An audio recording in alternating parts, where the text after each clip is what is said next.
Welcome, brave souls, to Fear File Chronicles, your one-way ticket to spine-chilling stories and terrifying tales. Tonight, we'll be diving into the darkest corners of the human mind with the story, A Small Piece of Lead, penned by the twisted mind of EmpyrealInvective. Together, we'll explore the unexplained and face our deepest fears. But before we begin, if you enjoy trembling in terror, be sure to hit that like button, share this video with your fellow fear fanatics, and subscribe to our channel. Don't forget to click the bell notification so you never miss an eerie episode. Your support truly means the world to us, so feel free to leave a comment below to join the Fear File Chronicles community. Now, without further ado, let's unravel the mysteries of the unknown together as we delve into tonight's fear-inducing story, A Small Piece of Lead. Dim the lights and prepare yourself for a chilling journey into the Fear File Chronicles. A million years later, I feel like apologizing for the human race. That's all I can say. Kurt Vonnegut, Galapagos. It was such a small thing, insignificant in the grand scheme of it all. It was hardly worth any focus or attention. Enough about me, though. The bullet was small, too, in a different sense, I guess. To be honest, I didn't even feel it when it first tore through my chest. The first thing I noticed was the damage it had done to my book. I had been walking down the street reading the last few pages of Dead-Eye Dick. I was just at the part about Will Fairchild's parachute, or lack thereof, when it happened. There was a loud bang, but before I could even register the sound, the pages of the book I had been reading exploded outward and spilled out onto the street. People scattered, but I was too busy reaching for the pages before the wind could steal them away from me. I sank to my knees and reached for the papers. For some reason, I couldn't breathe. At first, I thought it was a car backfiring, but when I looked up, I saw the gun withdrawing into the SUV that was speeding away. It wasn't until I looked down and saw the hole in my chest that I connected all the dots. I had been shot. The last thought that went through my head was, the book. How did it end? As far as last thoughts go, it was a bit lackluster. I hadn't really thought profoundly on what my last thought should have been, but I was hoping for something a little more poignant to come forward in that moment. I collapsed onto my face and was dead within seconds. So it goes. My story should have ended there, out on the pavement with blood spilling out of me, but it didn't. You could call it unresolved issues binding me to this mortal coil, but I think it was really just interest. I wanted to see what happened next. I chose to follow the path of Leon Trotsky Trout and watch the world continue on without me. I died there, but I didn't stop existing. I watched as police cordoned off the area with tape and tried to discourage rubberneckers. It didn't work. The sidewalk was soon crowded with people trying to see over the shoulders of the police that were on the scene. The police tried to get witness statements, but nobody had anything noteworthy to say. They saw a black car speeding off, and that was it. The weight of it all slammed down on me like 1,000 bricks. I was dead. I lingered there for a few hours, trying to make sense of it all, but I couldn't piece it together. How did this happen? How could this happen? I had so much I wanted to do, so much I needed to do. I had a family. I broke down only a few feet away from my body.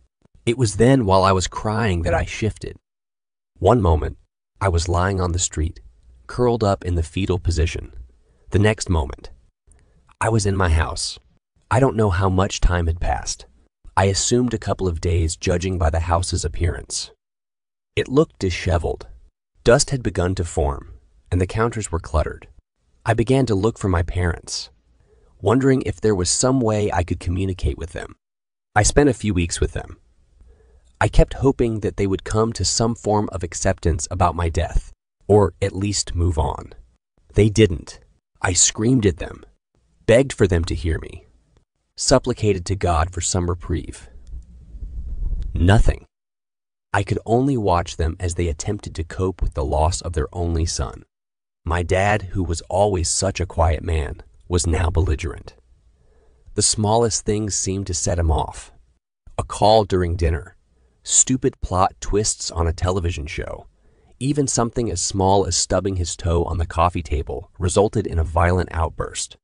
He shouted, spat, and swore. He was so angry at everything, at the world, at himself. There was nothing left of him except a seething mass of anger at the injustice of the world. My mom was even worse.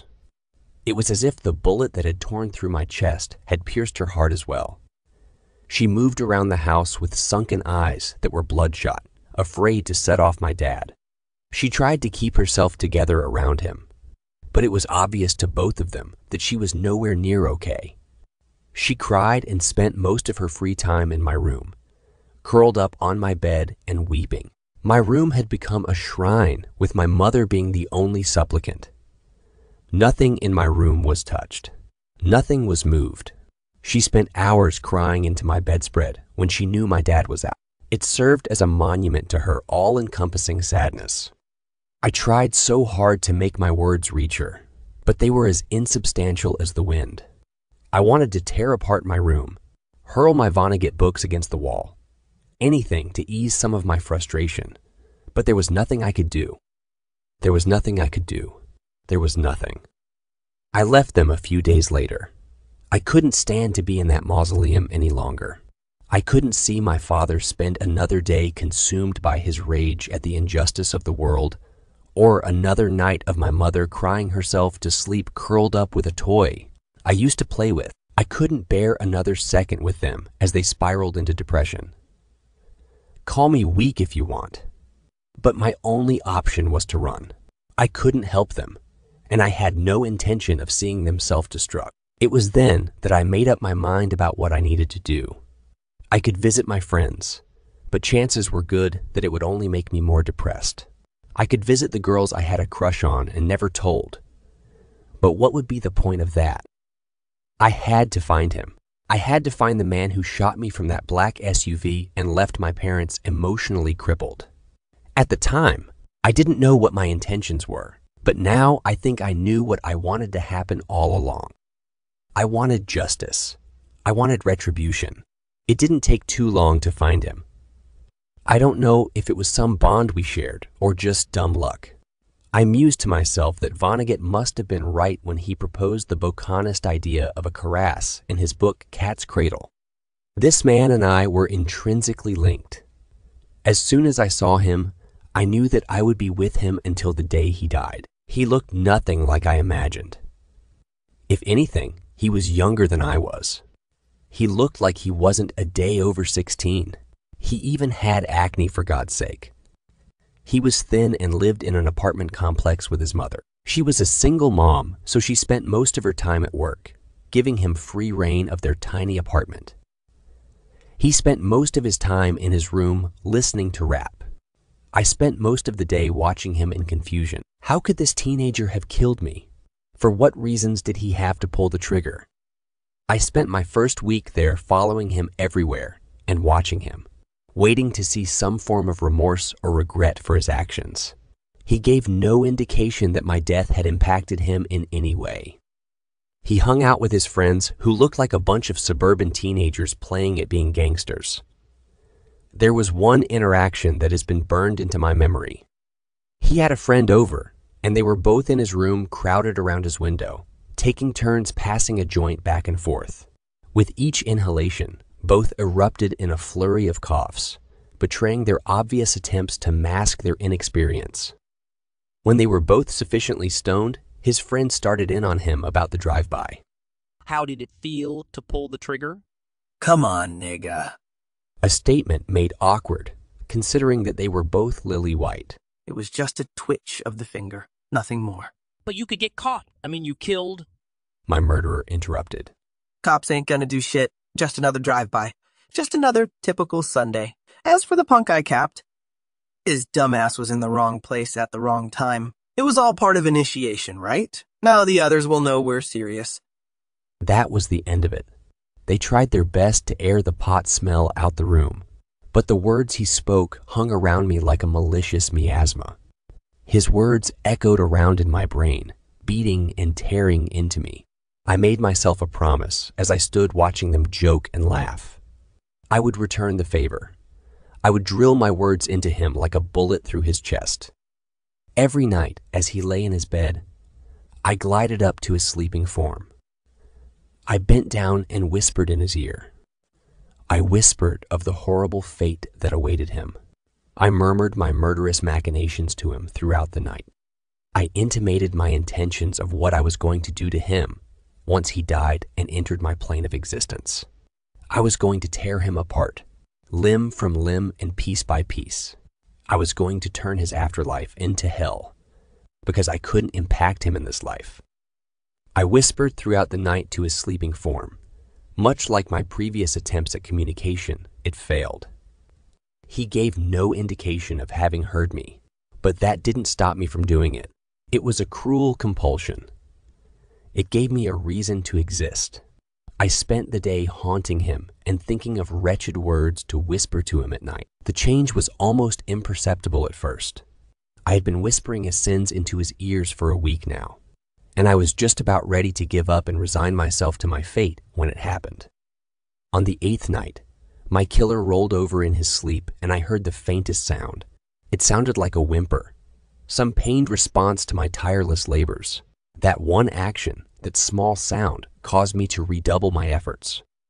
Was I able to reach him somehow? I had managed to intimate a message to someone. I was ecstatic. Maybe, with time, I could learn to control this gift. I had to keep talking to him. I had to keep tormenting him. The thought never crossed my mind to return to my parents and attempt some form of reconciliation or help them move on. I was too busy with the man who had put me in this position. I think that's my greatest regret in all of this. I had an opportunity to try and help my parents move on, but instead I chose to torment my killer. As time went on, he began to sleep more fitfully. He would toss and turn as my words echoed unheard into his ears. He began eating less and less. He would pick at his food enough to trick his mother into believing that he was eating. He began to grow thin.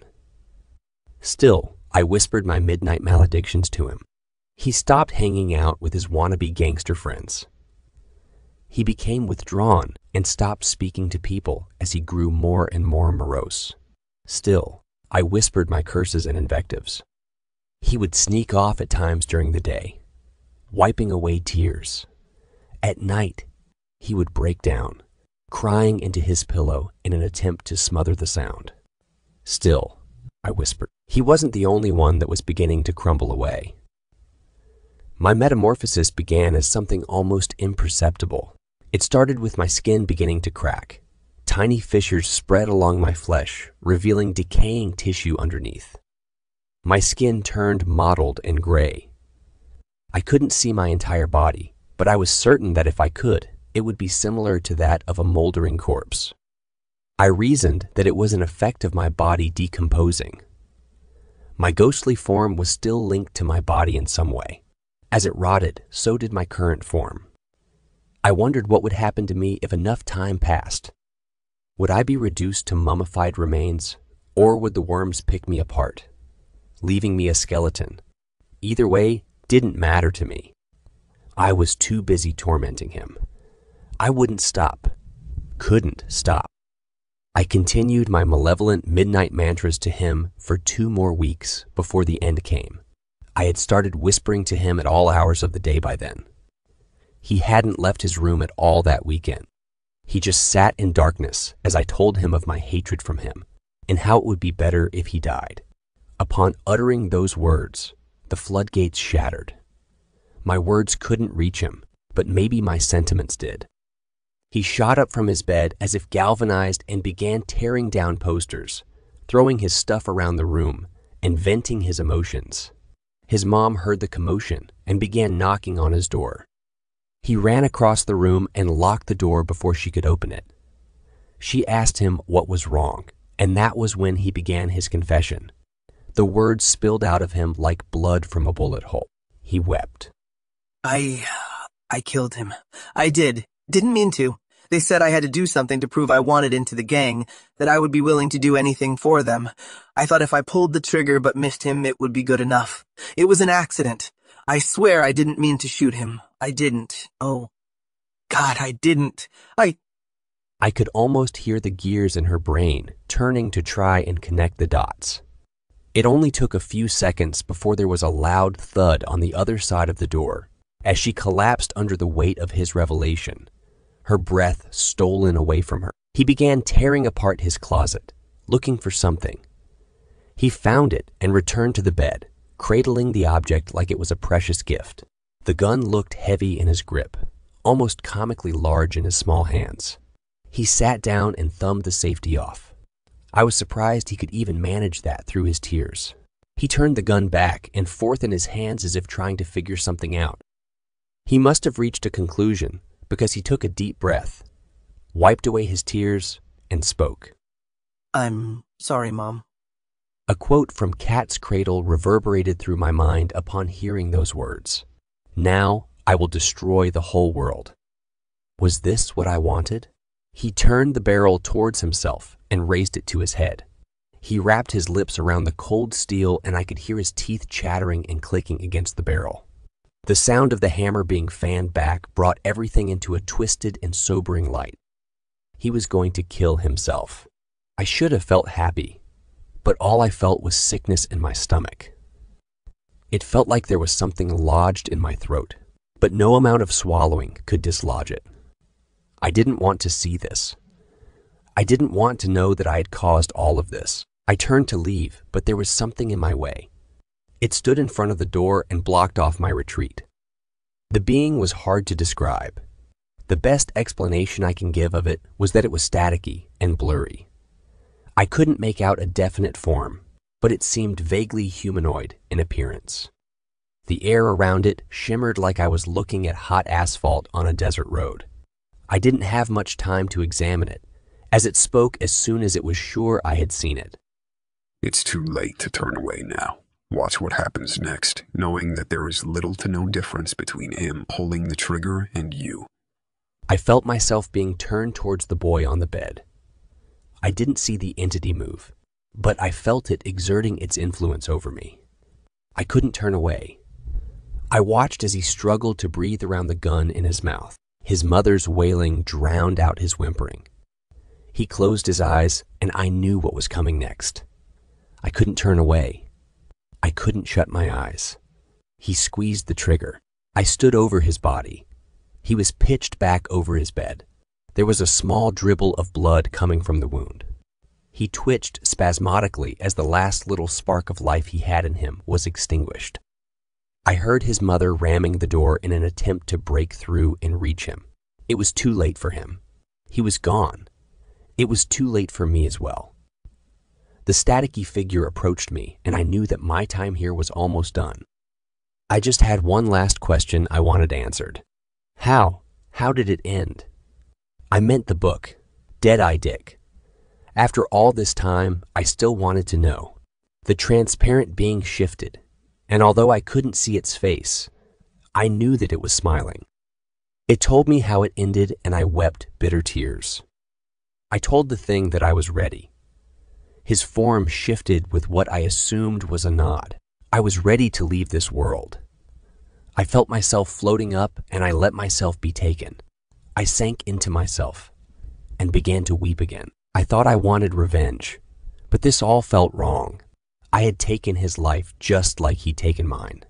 The only difference between us was intention. He hadn't meant to kill me. I had wanted to kill him. The being tried to carry me, but it wasn't long before I felt myself sinking through its embrace. My soul was far too heavy to be carried. I wish I could say that the years passed by in the blink of an eye, but that wouldn't be the truth. They dragged by slowly. I suffered under each crawling hour. I filled the first few years watching my parents, unable to do anything as they self-destructed. I thought the news of my killer's confession would bring some form of solace to them, but it didn't. If anything, it only made matters worse. My father began drinking himself into oblivion. He would stay out at all hours of the night, and wouldn't return home until he could barely walk. Sometimes he would pick a fight in the bar in an attempt to forget about what happened to me. It never worked. His last moments were actually in the alley behind a bar 4 years after my death. He picked a fight with a kid who he unjustly blamed for his shortcomings. The man laid him out in the alley with a single punch and left him there. As he was face first on the concrete, he drowned in his own sick. My mother's end was no better. The news of my father's death was too much for her. She survived a few months after his death, but her heart wasn't in it. She swallowed a bottle of pain medication left over from an old surgery. She spent her last moments on my bed, waiting to overdose with an old sweater I used to wear across her lap. As the end approached, she reached out as if she could see me standing only a few feet away from her. She couldn't. If she did, she would have cried out in terror. I had deteriorated so much by that point that I wasn't even recognizable. My stomach had become tumescent, and my flesh began weeping a milky substance. My eyes have completely withered in my head, but I can still see. My skin has become leathery and cracked, but I can still feel. The worst part of it all is that I know I'm stuck here.